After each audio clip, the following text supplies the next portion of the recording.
This episode is sponsored by Bigger City. Thank you so much for supporting us and helping our show to grow.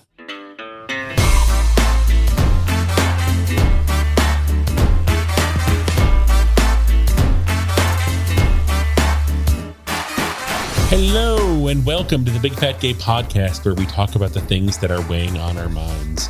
I'm Trevor Keyson. I'm a super chub, and today I'm a soggy wet boy. It's raining again here. Another atmospheric river. Another rainy Monday, and I'm just. I guess I'm not soggy and wet. I'm avoiding being soggy and wet. I was gonna say, is this a subtle callback to our behind the scenes bit that we just watched?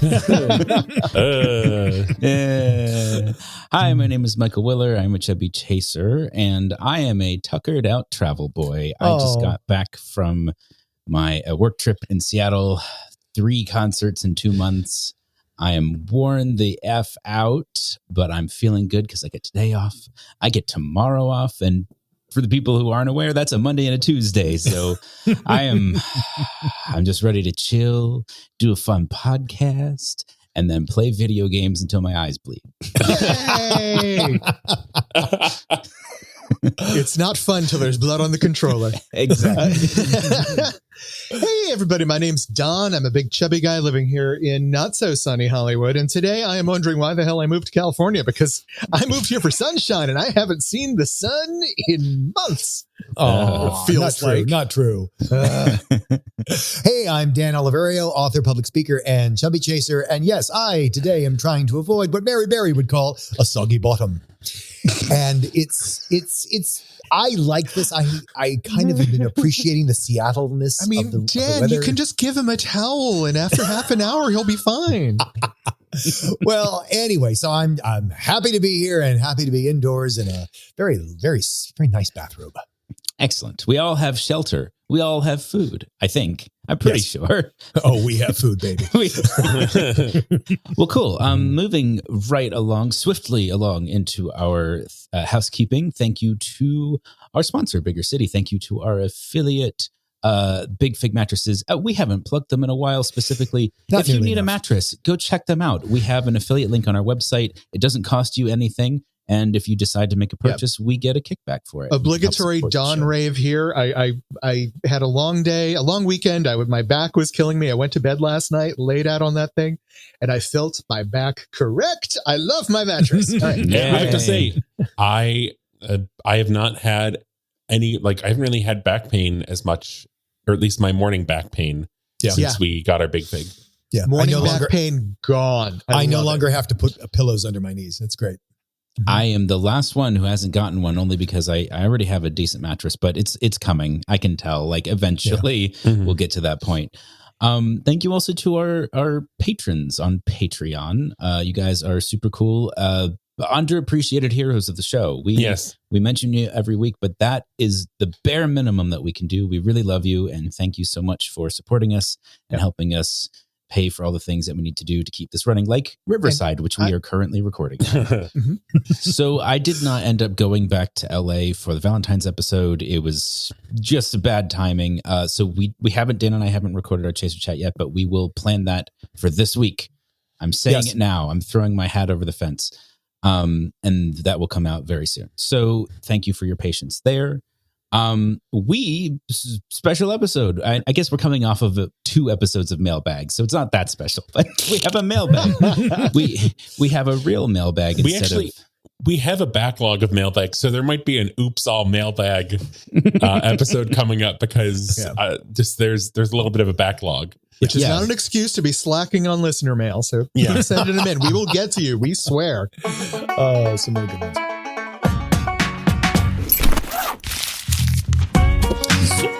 So this mailbag comes from Don C., currently in Canada. He says, "Hi, my name is Don. I'm a longtime listener from Toronto, Canada. As a chubby chaser, I'm glad that you've given us a platform for all of us in the Chub Chaser Bear community. I know Trevor asked fans to share their stories about Valentine's, and for me, an 11-year long-distance relationship with a wonderful man, I'm not going to say his last name on the air. David S. David S. And he is all the way in Scotland. We met on Growler in 2013, and I was just bouncing around, not really looking for anything. So is he. Dave and I talked at first, and then went to Facebook Messenger, and then it became once a week, became every day. In 2015, Dave came to Toronto to meet me. We hit it off, and since then, I've traveled to Scotland to meet his extended family that welcomed me as a long-lost son. We got engaged. Yeah, isn't that great? We got engaged in 2018 and now working on getting married and having Dave emigrate to Canada. I wondered if me and this quirky dude had anything in common. He swore like a sailor, is a rabid Doctor Who fan. And is a Scot who swears? What? No, unheard of. A rabid Doctor Who fan and is 10 years my junior. Yet I was intrigued and smitten with this gorgeous chub with a sly smile and a sassy attitude. In time, we got to know each other, I found a deep soul who treated me as a human and not just another black boy cock, and saw potential and beauty in me when at times I doubted myself. It's a relief to be able to be fully myself within an interracial relationship and to have a partner who understood fully when I faced racism within the community. Despite the distance, he's been my rock and confidant and my nemesis at Mario Kart. We've supported each other through thick and thin, and knowing all this, I know I am blessed to have met the love of my life. So happy Valentine's Day, my darling Dave. Thank you for being a part of my life. For those who are single on Valentine's Day, all I got to say is don't give up hope. Learn to be your best lover and best friend. You never know when that special someone is around the corner. Love. Yay. Wait, hold on. I have a thing for this. Yay. Maybe the champagne pop too. That's a little more appropriate. It's nice to meet another Dawn too. I never meet other Dawns. I'm like, and what a nice Dawn. I like this Dawn. Yeah. The only other Dawn I ever hear about, I don't hear nice things about. Well, the thing for me is, so much of our podcast, a lot of listener mail is about problem solving and the problem I'm in and how do I get it. And it's just nice to have nope, it's going really great. Thanks all. Yeah. Oh my God. Yes. I love those too. I personally am a huge fan of this story, mostly because he takes the time to just take us through their story, like how they met and their dynamic. And frankly, as someone who has recently played for the first time Mario Kart with the Joy-Con controllers, I fully admire David's persistence to be that good at them. They are so small and so hard to hold. I can't. Anyway, I love every part of this, and you guys are awesome. And we all aspire to be Dave and Don, or David and Don. Sorry. Okay. Well, thank you for writing in. We're sorry that it came in right after we recorded. Yes. Minutes after we recorded. Yeah. So, but what we tried to strop the presses, but it just doesn't work that way anymore. Yeah, we don't. But thank you anyway, and hopefully we will be able to clear out the rest of our backlog of mailbags soon. All right, and with that, I think that brings us into grab your hats and canes, boys. Wah, wah.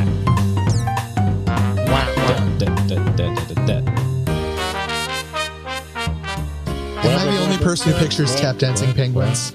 Jazz hands? I can see that. I know. I can see that. I see penguins, jazz fins. No, I see tap dancing penguins because I live with Trevor. So first up, we have out of Sky News, which I'm guessing is an airline. No, it's not. No, I thought it was not. No, it's just regular it's a trash British service, media, right? It's trash British media. Yeah. Okay.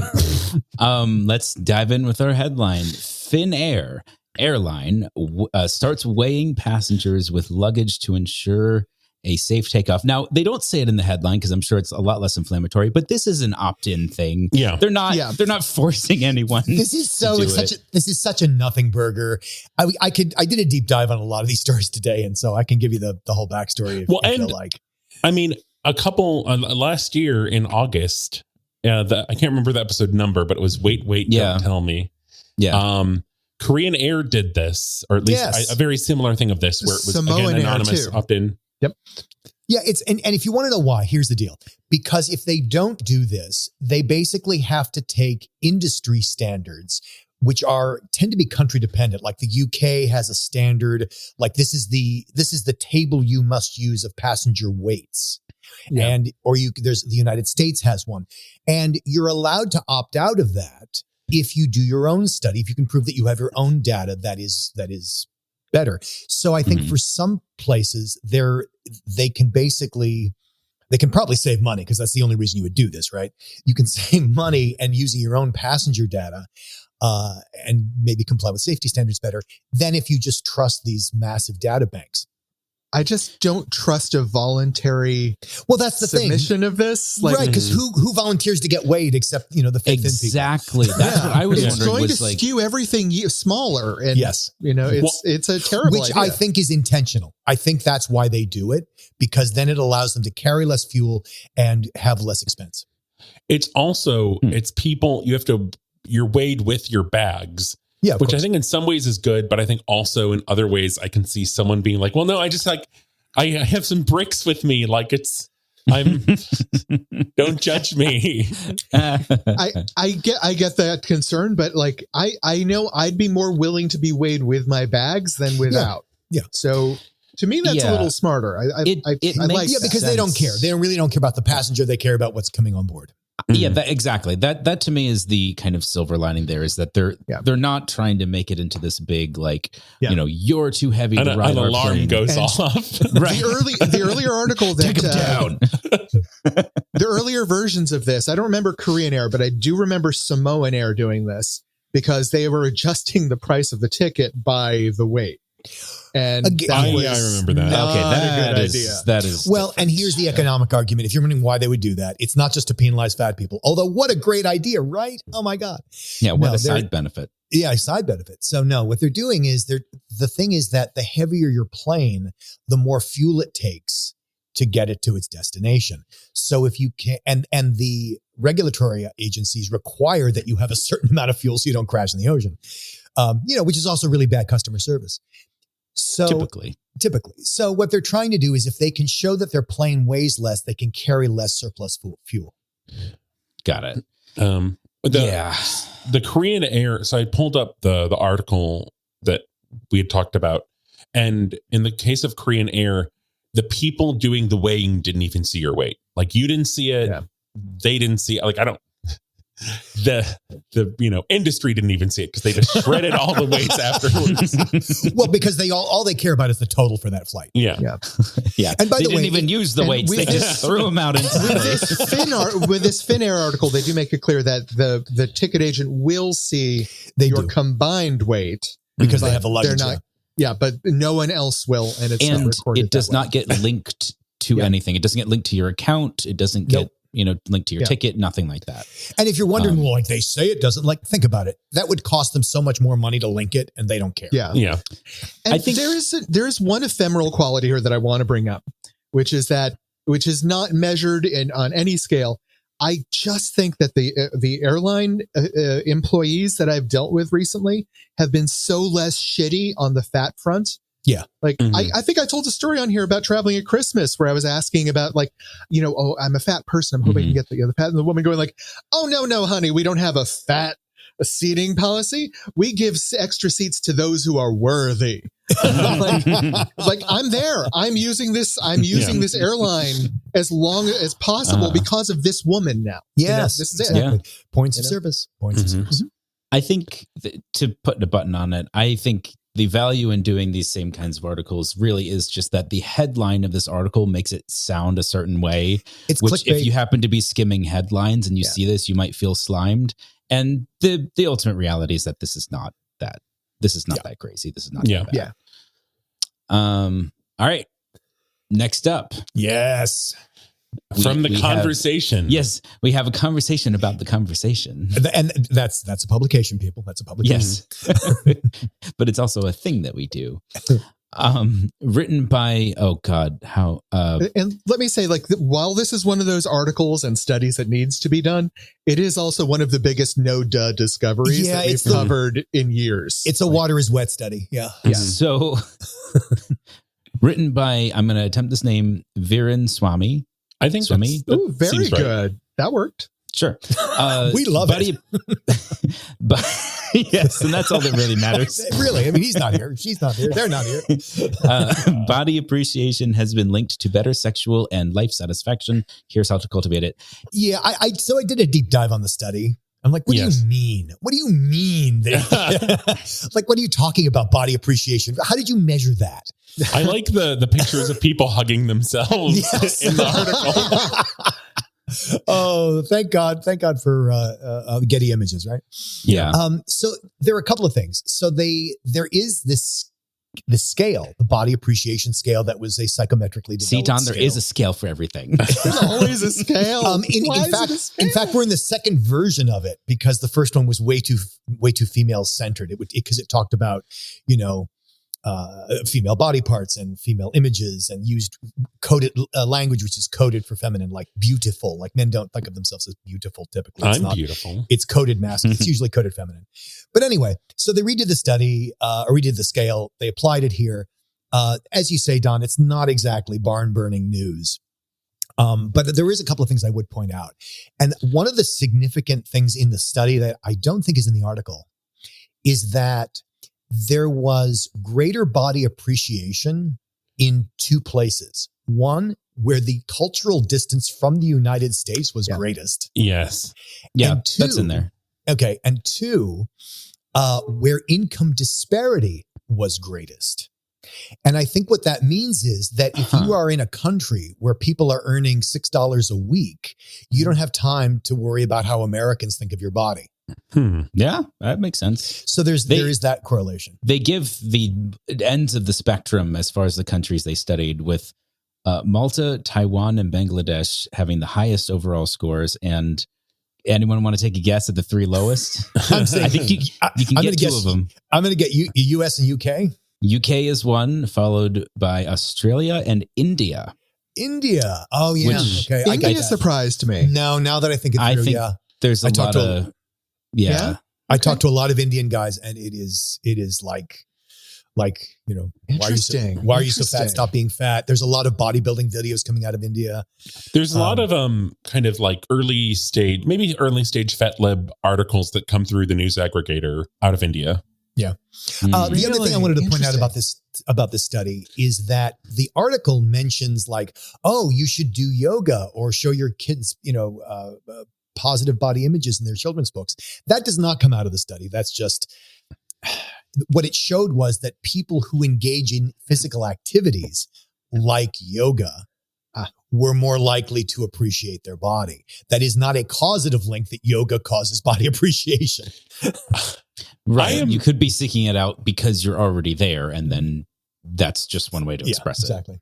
How do we feel about I just thought that the part talking about the Swedish adolescents was interesting. Yeah. Where Swedish adolescents were satisfied with their appearance and found that they accepted their physical imperfections. And maybe it's because they're all young, blonde, and gorgeous. Yes. I just like what imperfections? Exactly. Yeah. One nostril is 1 millimeter too big. Yeah. Famously, some of the most traditionally Western style, quote unquote, good looking exactly. people. They are the Western standard. Like kind of creepy, perfect AI generated, like just blonde, blue eyed children. Like, oh yes, I am only slightly beautiful. If you ask an AI to show you if you ask AI to show you a picture of a perfect human being, it shows you a picture of Sweden. Yeah. So does this fall under the category of it's something? Is that where we're at? I guess. I mean, the fact that we're looking at body appreciation, I mean, the fact that they created the body appreciation scale because, as is common in psychology, people tend to look at negativity. Like we have a billion articles on depression. We have much fewer articles on happiness. So they were looking at how can we measure body appreciation as opposed to body dysmorphia? I mean, that's something. That's something. I think because I'm.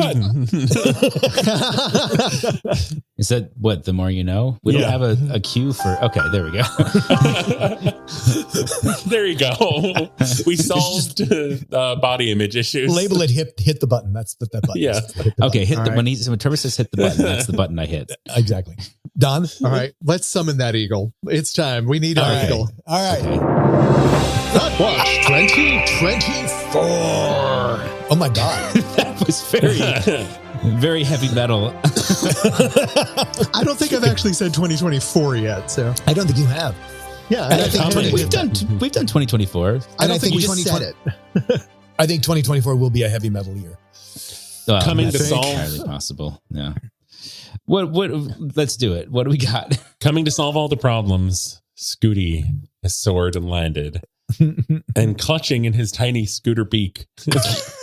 A copy of Men's Health. Yes, Men's Health at it again. Who would have thought? Yeah, this is the second one that's caught our attention. Yeah, now. I have a love-hate relationship with this magazine, but do go on. I agree. So I feel like they talk to you differently than they talk to the rest of us. I mean, okay. I will also preface, I didn't really notice the little tiny thing at the top, health beyond obesity.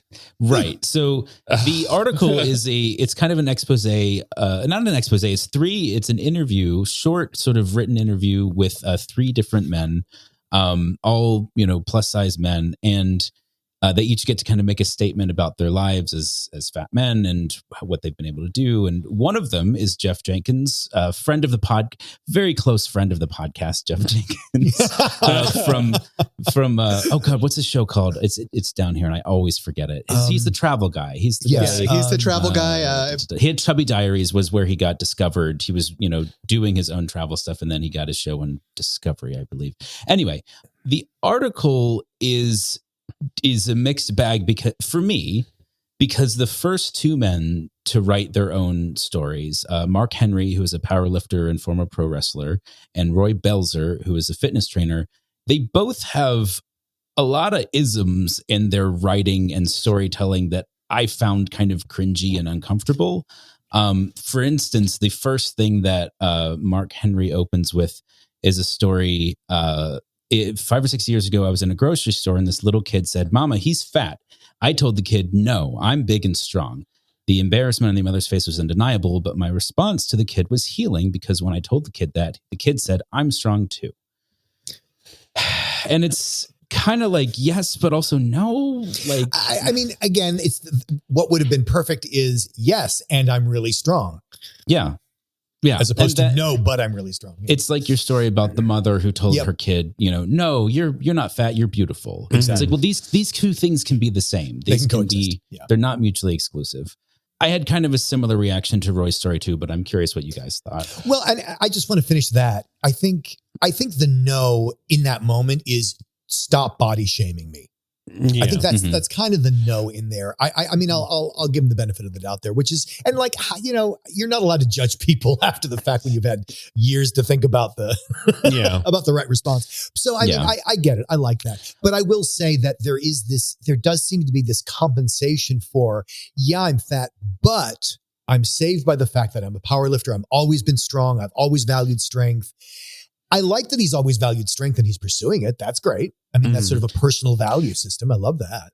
I mean, I think the thing to remember about this article is it's Men's Health.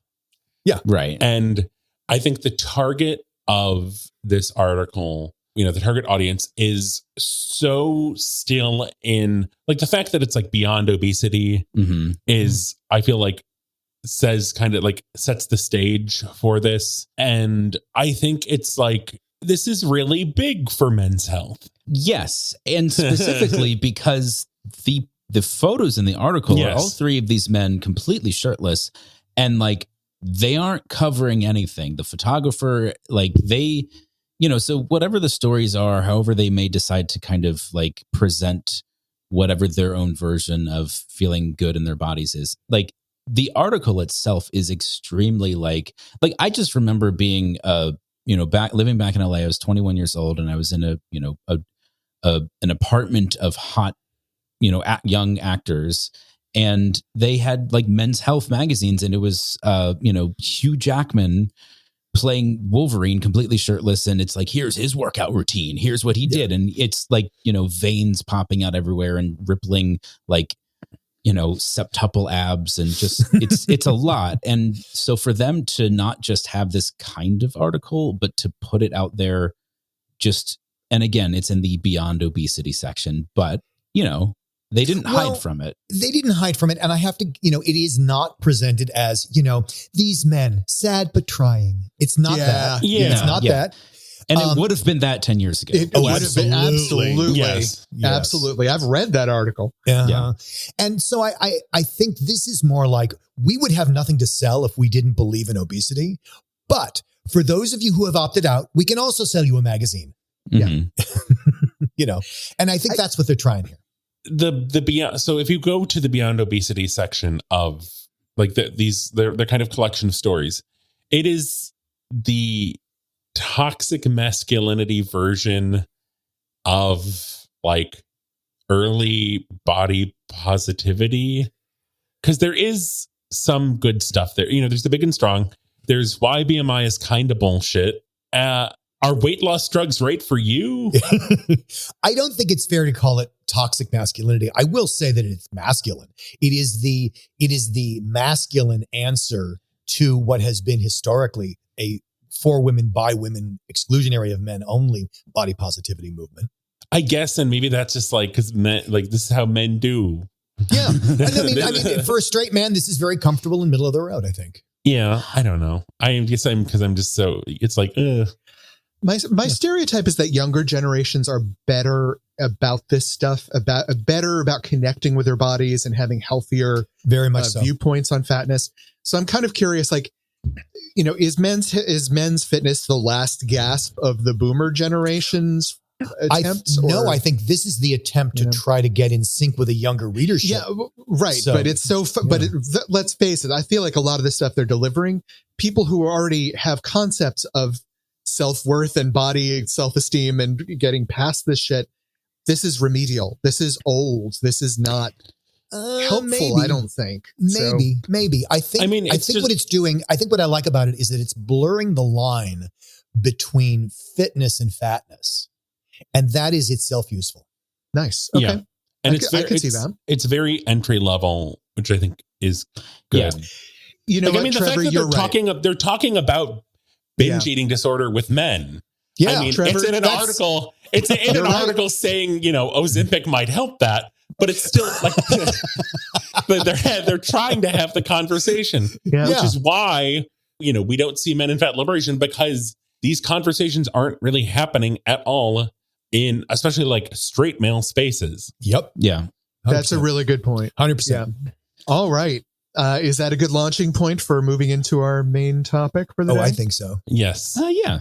So I was talking about a message I got from a listener talking about basically like finding and assessing like if something that is geared towards fat people is a scam or not. Specifically, they were talking about that they bought something from this clothing company that I had seen. I had been getting ads for on Instagram, and I immediately clocked as like, this is probably a scam. But it was really convincing. It was, I'm actually want to find the name so I can kind of warn people. And while you're looking for it, I think if I can develop that point a bit, what happens a lot of time is if you have, let's say you have a screen door, like you make screen doors, but not how do you distinguish your product if you make screen doors? Well, this is a screen door for plus size people, or this is an AI screen door. Or this is like you drop a buzzword. You just drop a buzzword, or this is an interneted screen door, like it connects via Bluetooth or your wireless network. You just drop a buzzword into your product, and now it's that, and it tends to then it'll bump up in the search engine. So I think a lot of people do that. So it's not just an office chair; it's a plus size office chair. Why is that? Well, because we said plus size. Right. So this is Big Man's with 2 G's. Plus size clothing, and if you're fat, you've probably seen these ads. I'm going to link you all to it so you can see the pictures. If you spell your name with 2 G's, then we might just be the right company for you. That's right. Well, no, and it's so perfect because it's like that is such a like I don't know, small like kind of mom and pop. I mean, I guess not mom and pop, like pop, just pop. Like I just like Big Clothing for You, the UK company, like they're legit, and Big Clothing for You is just kind of like it's big clothing for you. It's just kind of straight to the point. But when I saw these ads, I'm like, oh, like, and I think they advertised going to, I don't know if it was 9X. I think you said 9 in our call. I don't know if that's the case, but I was like, just the way these pictures are, like, you can tell that there's just something kind of uncanny about them. And by uncanny, you mean like this can't be real? Like it's like been altered, and it's just very saturated. And there's a lot of, the model is in the same exact pose in the same exact place in different clothing. These And the same patterns don't expression. look like they're actually draped over a body. It looks like they've cut out Yeah. a shirt-shaped hole in the picture and then slapped a pattern on it. Well, that's how I walk out around in public. Yeah. I feel like the model is wearing like a green screen material. Yes. And they left the shadows in, but then they keyed out the green screen and replaced it with patterns of clothing. Yes. And it looks, very uncanny, very sort of, faked, like a lie. But I also know that, like, so when I first was assessing this myself, I almost bought it. And I'm like, well, maybe they just like, it's kind of more like print on demand. There's a very specific type of like kind of club wear from the early time. Oh my God. I just got hit by this wave of like, that was like 10 years ago. Everybody listening, you've just experienced firsthand Trevor's own personal anxiety attack. Oh God. No, but just like, I don't know, there 2010s fast fashion where it was like, meme shirts where it was like a piece of pizza, like an image of a pizza made into a pattern printed all over the shirt. Yeah. Like Oh just God, kind of, yes. So For it's those like, of you who thought you were too good for big dog clothing. Yeah. Yes. But I was like, oh, so maybe this is like that. And just like, it's more print on demand. They don't have time, like, and they're just really cranking out these designs and how great it goes to 9X. But the more I looked at it, I'm like, I think this is AI. Okay. Or But here's my something. question. Yes. So it's a bad job of rendering the product. Connect the dots for us of why that makes it fake or why I shouldn't. They're buy lying it. because they're just Because they lie. Okay. because they're. But what if they don't have the money to like pay models and do all that stuff? Is that they're still lying? Okay. No. All So right. It's scammy. It feels scammy. yeah, feels scammy. I think so. Kind of the personal steps I go through is like something about this doesn't look right. The website doesn't look right. The copy on the website is just kind of like really long and rambly. almost like it And, too was generated by AI? The fact that it goes to 9X to me, I'm like, that's kind of suspicious. Just Because it's such too an good to be odd- true. It's too good to be true, and it's such an odd size, and there are so many options. That's like there's the combination of like 9X, and there are like 24, maybe more designs. Here's partially what triggers my like that like sixth sense of like what's wrong here. So the outfit is like a big guy. This is the same model, at least for the line that I'm looking at. It's a big guy. They're all the same model. Yeah. He's wearing this all black t-shirt with the words Los Angeles on it. He's wearing camo pants. Again, I don't think he's actually wearing these, but that's what it looks like. And then in the description, the written text, here's exactly how it reads. We are pleased to introduce you to a series of street cartoon color blocking graffiti short sleeve short suits. The clothing in this series is themed with street style and graffiti elements, presenting a fashionable, energetic, and youthful atmosphere. Here are some of the features and design elements of the collection. Oh, that's That's fucking AI. Yeah, but I think it's also texted. It's also written to appeal to every search engine buzzword. Yeah. But the kind of person who's going to buy that style of clothing is not the kind of person that type of writing is going to like. Oh, connect no, with. they assume you're not going to read it. That's for search engines. I'm just saying these are the You're like, right. when You're right. when we're Yeah. talking about like triggers that are hard to describe, but Mhm. they set off your spider sense. That's point one is, of them. we live in a world where bigmans.com is one of many sites Yes. promising product where we don't have much faith that the product they're advertising will show up in our mailbox as advertised. Yeah. Michael? Sorry, I just wanted to circle back because I don't think Trevor actually said what part of this was a scam for the person who bought it. Like what happened? Okay. So he never got it. Oh, he never received paid it. for it and never Received it. received it. Oh, shit. Yeah. Okay, well, that's a straight up scam. Then. I call Yes. it, well, that's actually a step farther than what I was expecting. I was expecting more of the wish.com stuff. I don't know if any of you have ever ordered anything from wish.com or that ilk, but like I got scammed once. I'm going to admit my being scammed. I mean, that's not a fault of yours. That's on them. Yeah.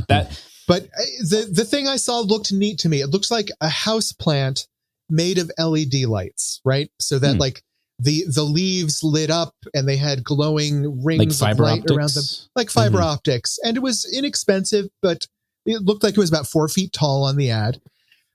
I paid for it. They said it would take 2 weeks to arrive. 4 months later, Yes. a box the size of a book shows up at my place, and it's literally a plastic leaf, like on a branch with like maybe 3 or 4 leaves that you can plug in. It will light up. It looks nothing like the device they advertised, but this is the world we live in with a lot of these services. You'll then, and I this is an experience multiple people I know have had. You then contact them and say, this is not what I ordered. And they say, oh, we really apologize. That is not what you ordered. We can either refund like 10% of your money. Yeah. Or you're like, we can look into it and see if we can get you the thing. That might take some time. Well, I mean, look, people, right. the thing that's even true, this was true in mail order days when they just had book catalogs. Yeah. The shipping and handling is designed to cover the cost of the product with the assumption that, of course, you will want your money back, less shipping and handling.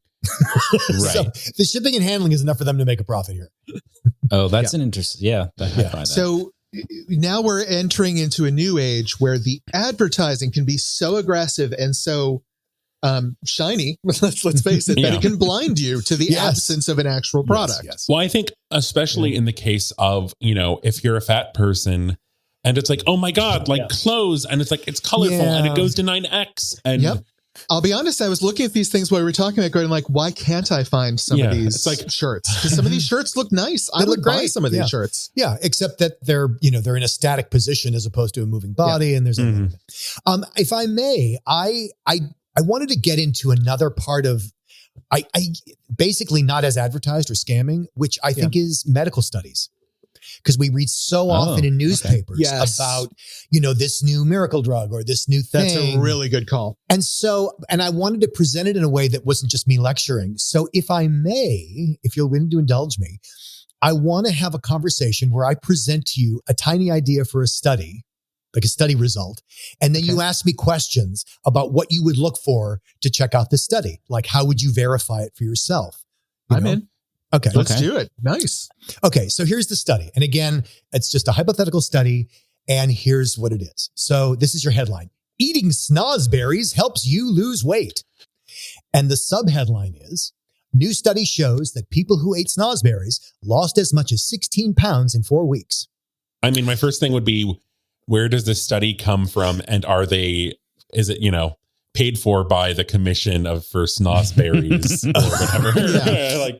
Snozberry Farmers of America. So this is basically about how to interrogate the study, right? So you could look at the funding source. So I'll tell you that the funders here it's funded by the Healthy Living Institute, which is a coalition of nonprofit organizations, along with agricultural, pharmaceutical, and food processing companies. Yeah. So at that point, I'm like, that hasn't answered my question because I don't know where their funding comes from. So but if it's pharmaceutical, agricultural, and food processing, they obviously have a stake in selling you snozberries. Yeah. Right. It's megacorps. Yeah. Okay. But how would you interrogate the study itself? Like if I say that they, you might want to ask what the study is, for example. Are we assuming that snozberries are an actual fruit that we have heard of and we know it exists? So, right. So your first question. Could we be doing this with asparagus? Right. Know? So, because your first question might be, what are snozberries? And I say, well, glad you asked, Don. Snozberries are a new and fundamental important food from Lupa land that's been recently discovered to have weight loss properties. Okay. So that's my internal radar for this is somebody's trying to sell me something. Yeah. Like because it's being presented as a this new study, but it reads like advertising. Like that's how it hits me. I'm doing it sort of that way, but I really want to get into what would you look at in a study? Like the study says that they lost 16 pounds in 4 weeks. And if you wanted to what's the study? Okay. So they weighed each participant, gave them 200 grams of snozberries to eat every day, and then weighed them 4 weeks later. And what? And they lost an average of 16 pounds. I mean, I'm sorry, they lost snozberries, or is that all they ate? Or, obviously they didn't just eat 200 grams of snozberries, but they asked them to not change anything about their diet or exercise. Okay. And they gave them 200 grams of snozberries to eat every day, and they lost as much as 16 pounds in 4 weeks. Where this comes from is I had a person ask me, all these health studies say this, but you give studies that say that. How can I distinguish when there's studies and studies?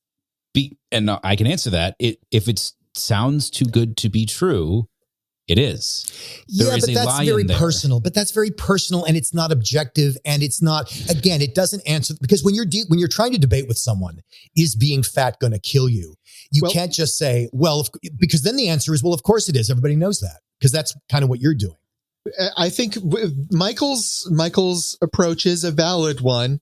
If you're just sort of, if you're doing high level reaction, absolutely, it's perfectly valid, and it's going to be accurate. Because when someone's trying to sell you something, it's usually pretty clear. But let's do away with the concept of schnozberries and say Ozempic, right? Sure. You're trying to break down the actual studies on Ozempic. It's a real thing. It's in our lives. Yeah. It's something we have to grapple with. How do we understand those, right? Exactly. It's the same deal. And we the Colbert truthiness isn't going to help us kind of get to and the that's truth why of it. What I wanted to get into, without getting too pedantic, is what would you actually look at in a study, so that you can look at it as saying, that's valid, that's kind of sketchy. I mean, I guess what I would do is, because I can look at, okay, who's funding it and kind of the scale of the studies, but I know I'm not really equipped to break it down. So I would go to see okay, has Reagan Chastain talked about this? Have Aubrey Gordon, Michael Hobbs talked about this? Go to the experts. What are people who I trust who really expert sourcing is a great method. Well, would you mind if I actually gave you some stuff to look at in the study? I guess for the hypothetical study, I would love to hear your hypothetical facts. Any study, right? How would you how would you evaluate this other than sounds good, sounds bad? Yeah. Or this person likes it, so I like it. So, for example, you might look at the sample size, right? And Trevor kind of mentioned that. How many people did they sample? Yep. Okay, so here's what I say. Right. So the sample size done on this, right, in my Snosberry example, they looked at a sample size of 1,500 people. And so the follow-up question is okay, well, who were these people? Okay, well, there were 750 men and 750 women enrolled in the study at the beginning. And then you might ask, really, how many stayed in the study? So what was the dropout rate? How many? Something that would never occur to me to ask. Yeah. So, and that's why I'm doing I assume that means completion. No, because it might just mean enrolled. And so what if I told you that of the 1,500 people, 750 and 750 men and women, that 512 men dropped out and 251 women dropped out. So the real numbers were closer to 250 men and 500 women. And so what that makes me think is wait a minute, why did so many people drop out? And my first thought is, I bet snozberries taste nasty. My first thought with this is that snozberries give you diarrhea or something like that. That it's something where it's just But then if you look in the materials, they because they can't do a study with 250 men and 500 women, so they say that's okay. We threw out 250 of the women. We didn't use their data. Well, guess which half of the women they threw out? They threw out the half of the women who didn't lose as much weight. In other words, they created parity by making it 250 men, 250 women, but they did that by throwing out the low weight loss values for the women, right?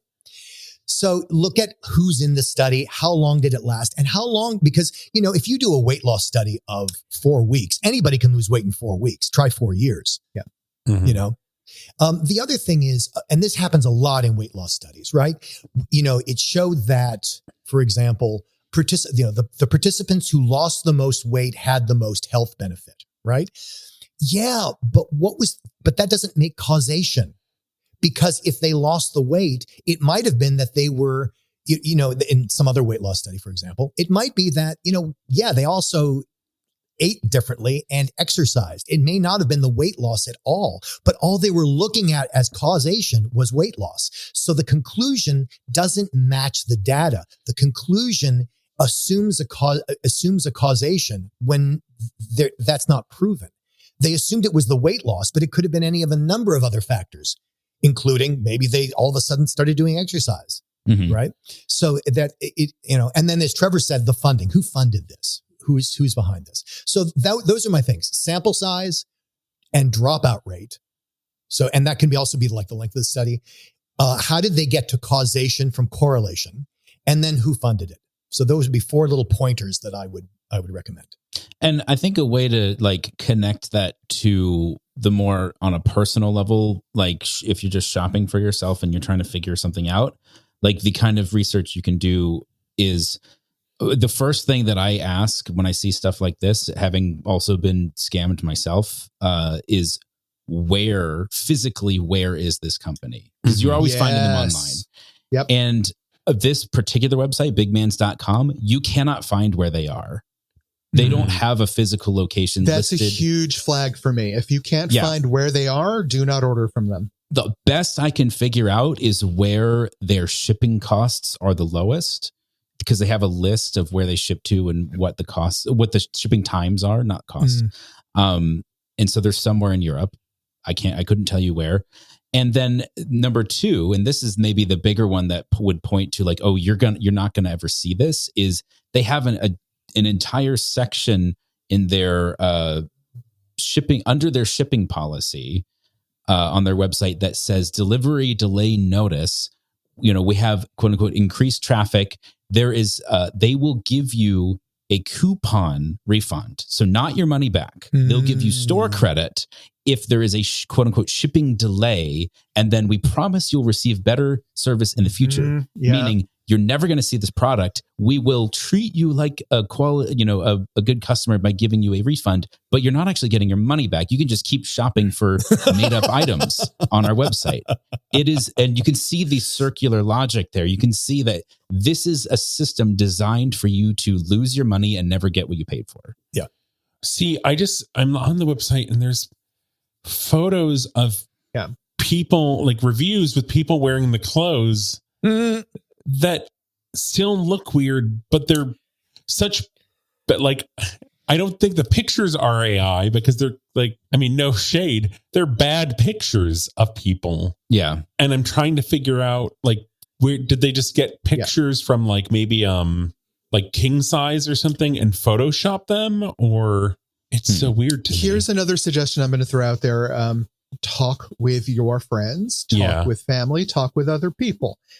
So for example, on personal ads and personal sites, there's a lot of scammers. I don't think anyone's going to be shocked to hear that you're going to get approached by a lot of people that seem to be staff sergeants stationed in the Middle East that live near you when they're here, but they're not here, but they really want to marry you in the second text they've sent you. That's a scam, right? And so for some reason, I feel personally targeted as a fat gay man, that they think that I'm an easy mark for clothing sales, for romance, and for all this stuff. So I feel a little picked on from time to time, which makes me a little paranoid. I don't know, Don, because that time I helped the Nigerian prince out of bankruptcy in his country. that was difficult, but I stood by it. Yeah.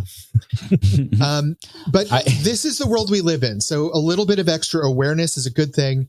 Don't be too ashamed to talk about your potential hookups with your friends if you think it's a scammer.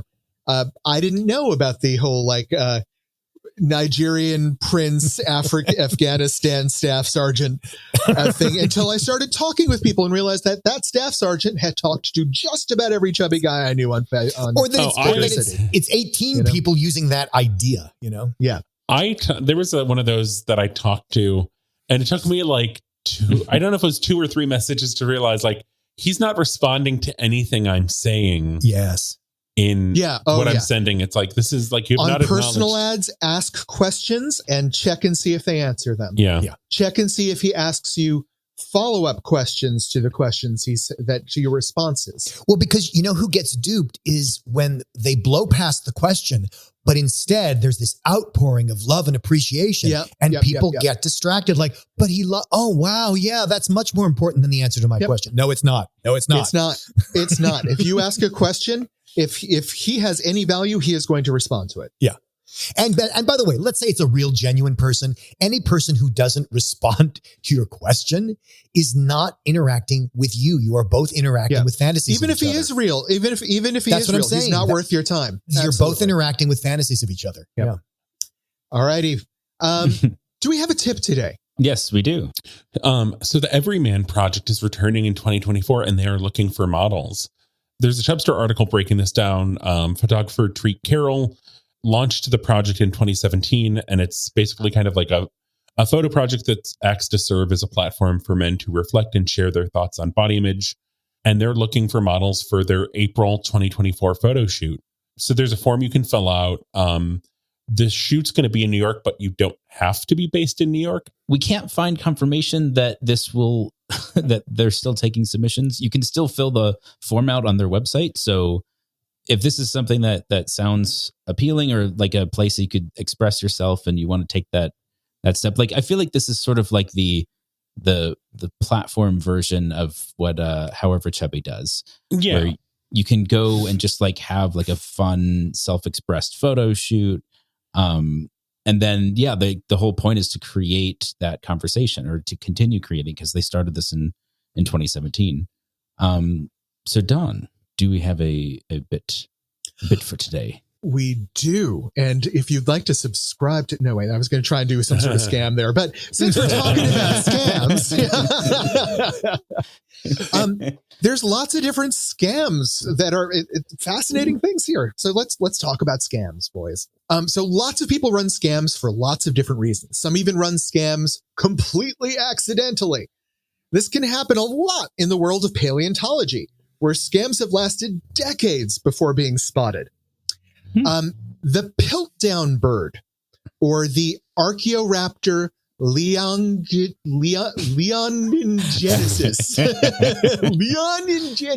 Oh, that is one of these examples. So found in the Liaoning province in China, it was hailed by National Geographic as a true missing link in the complex chain that connects dinosaurs to birds. Just months after this declaration, however, it was revealed that this celebrated Archaeoraptor fossil was a phony. Oh, no. An investigation determined what? 1. A museum curator tried to save his institution by inventing a new dinosaur by mixing modern mammal bones with dinosaur skeletons. 2. The farmer who sold the original skeleton to a collector just glued together random dinosaur bones to make something pretty. 3, a janitor had knocked over 2 skeletal displays and reassembled the 2 skeletons as best he could in order to save his job. That I hope that's the case. Or 4, the bird was a modern chicken skeleton with the rib cage of a rabbit. Oh, What's the first one again? A museum curator tried to save his institution by inventing a new dinosaur by mixing modern mammal bones with dinosaur skeletons. I think that's still too far down the pipeline of scientific discovery. So I think it had to happen earlier. I think the fourth one. We just like it was this stuck to that. Yep. That's kind of what I'm thinking too. I'm torn between 1 and 4. I want to go with 1 because I just like the idea. I changed mine to 1. Okay, Trevor and Michael are up for the museum curator trying to valiantly save this museum. Dan just thinks they found a chicken next to a rabbit and went to town. A plucky museum curator trying to save the museum by putting on a show. Oh, the correct answer is a farmer who sold the original skeleton to a collector just glued together random dinosaur bones to make something pretty. They never pretended it was a dinosaur. They just made an art piece and sold it to a collector. And then the collector turned around and sold it to a U.S. museum for $80,000. Really? And they're like, and it just happened to come all glued together for us? That's ridiculous. There we go. They clearly did the research. Yes, absolutely. In 1925, Count Victor Lustig needed cash. Getting it wasn't really that hard, though. He just faked some government papers showing that he had the right to sell this world-famous structure for scrap, and then let the bribes roll in from scrap dealers, hoping he'd throw the contract their way. Mm-hmm. In total, he fleeced the companies for about $200,000 in bribes from this con before skipping town and becoming one of America's most successful swindlers. Yep. What was the world-famous structure he was selling in 1925? Dan, you will be answering less because you seem to know. I think I know. All right. 1, the Empire State Building. 2, the Brooklyn Bridge. 3, the Eiffel Tower. Or 4, Big Ben. Oh boy. Which of these did he manage to convince the world he had the rights to sell the scrap from? I want to say I'm torn between 3 and 1. So Empire State Building or Eiffel Tower? 3? Okay, we got one going for the Eiffel Tower. Michael, what are you going for? Big Ben. I think Big Ben. Oh, we're going That's international. We got one for the Eiffel Tower, one for Big Ben. Dan, do you know the truth? The Brooklyn Bridge, Don. Final answer. Oh. Final answer. The final answer was wrong, Dan. No, it was wrong. What is it? The Eiffel Tower was, in fact, what he was convincing people he had the rights to sell. I think it's not only that Trevor's always right, it's that Trevor's always right so long as Dan and I don't agree with him. Well, the other thing is, I'm pretty sure this was also tried for the Brooklyn Bridge because there's a lot of, like, it's even in a Bugs Bunny You cartoon. are correct. That was a very popular scam around this time period. Yes. But it never collected the amount of money that the Eiffel Tower scammed. Okay, so I got the right monument, but the Dan wrong gets scam. partial credit. All right. Our final question for the day. Can you redeem yourselves, gentlemen? This one's important. All right. Sacred relics have led the faithful to go on religious pilgrimages all around the world. Holy travels where they pay a lot of money for food, board, and travel, and occasionally the relics they came to see. While seeing an item of dubious religious value. You can think of it as the world's first divine tourist trade. For centuries, while people would travel to do to a church in Chartres, I can't pronounce this. Someone correct me. Chartres, France. Just say To Chartres. see a specific part of Jesus's body they claim to have there. Pilgrims could have traveled to one of 20 other churches across Europe that also claimed to have the same body part on display. Oh, boy. Making it one of the most prolifically available pieces of Jesus's body work on record. Sadly, today, no religious group claims to have this particular body part anymore, having lost it either to the French Revolution or World War II, depending who you're talking to. Or common sense. What was Jesus's body part that was on display in Chartres, France, and 20 other churches across Europe? I have an idea. I already know my answer. Jesus's eye. 2, Jesus's nose. 3, Jesus's nipple. Just say or it, Don. 4, are we ready? All right, Yes. everyone, hands on buzzers, hands on buzzers. Say it. Or 4, Jesus's foreskin. Foreskin. I would like to add my answer of Jesus's abs. Final answer. Thank you. And lovely flowing long blonde locks. We have 3 people that hit the buzzer simultaneously to scream the word foreskin at me. That is, in fact, the correct answer. Yay. Jesus's foreskin was apparently one of the most popular religious relics on display, and during after World War II, it was no longer on display anywhere. So Someone ate the Funyun. Oh, God. Oh, God. Oh, God. Okay, I think I figured out the rules of our game. It's Trevor is always right unless Dan or I agree with him. and if all 3 of us agree, then it's a toss-up. It could be anybody's game. Well, dear listener, have you noticed another pattern to our game? Is Michael right? Is Michael wrong? Where could they tell us, Trevor? I thought you were going to say if they have Jesus's foreskin. We're on Twitter and Instagram as @BigFatGayPod. We're on Facebook as the Big Fat Gay Podcast. Leave us 5 stars everywhere. Follow us at YouTube Music because that's a thing now. Ooh, we got a new review on Apple Podcasts. Thank you very much. Thank you, listener. Yay! It's been so long since you've reviewed us. Support us on patreon.com/BigFatGayPod. See the articles we talked about it at BigFatGayPod.com, baby. Yay. We did it, Joe. We got through another episode. We stayed dry. We still have Jesus' foreskin safe. I don't know. Is that Joseph? It's it's a little meme. It's Kamala Harris calling Joe Biden. Oh. And when she was jogging, they were filming her jogging, and then she's like, "We did it, Joe. We won." I say that now whenever I do anything. I'm like, "We did it, Joe." Maybe you're a mouse because that's the thing. And there's a garbage truck coming, and Michael's driving it. So watch out. No, you're driving. You're not the mouse. I was also a mouse driving the truck, driving over the mouse. Oh, well, that's just ridiculous.